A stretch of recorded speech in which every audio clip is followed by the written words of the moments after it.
ఇది beautiful కల్నేత shade మనకి cotton పట్టు శారీ అయితే వస్తుందండి. మనకి ఇలా రమా బ్లూ విత్ బ్లూ అనేది మనకి డ్యూయల్ టోన్ అయితే వస్తుంది శారీ అంతా కూడాను.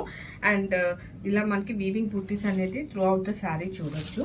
అండ్ అప్పర్ పార్ట్ లో ఇలా కంప్లీట్ గా మనకి కంచి బార్డర్ అయితే ఇచ్చేసారు. అండ్ లోవర్ పార్ట్ లో కూడా మనకి చూసుకుంటే కాంట్రాస్ట్ లోనే కంచి బార్డర్ తో పాటు ఇలా ఫ్లోరల్ వీవింగ్ అనేది ఇచ్చేసారండి. మనకి బార్డర్ సైడ్ అంతా కూడా అట్లనే వస్తుంది. పళ్ళు వచ్చేసరికి కంప్లీట్ మనకి వీవింగ్ అనేది వస్తుందండి పళ్ళు అంతా కూడాను. అండ్ బ్లౌజ్ వచ్చేసరికి ఇలా మనకి కాంట్రాస్ట్ లోనే బూటీస్ విత్ బార్డర్ అనేది పేరప్ చేసేసారు. మనకి హ్యాండ్స్ కి వచ్చేసరికి ఇలా బార్డర్ అనేది వస్తుంది. And throughout the sari మనం చూడొచ్చండి ఆ weaving butis, contrast border and floral weaving అనేది. Here the complete look.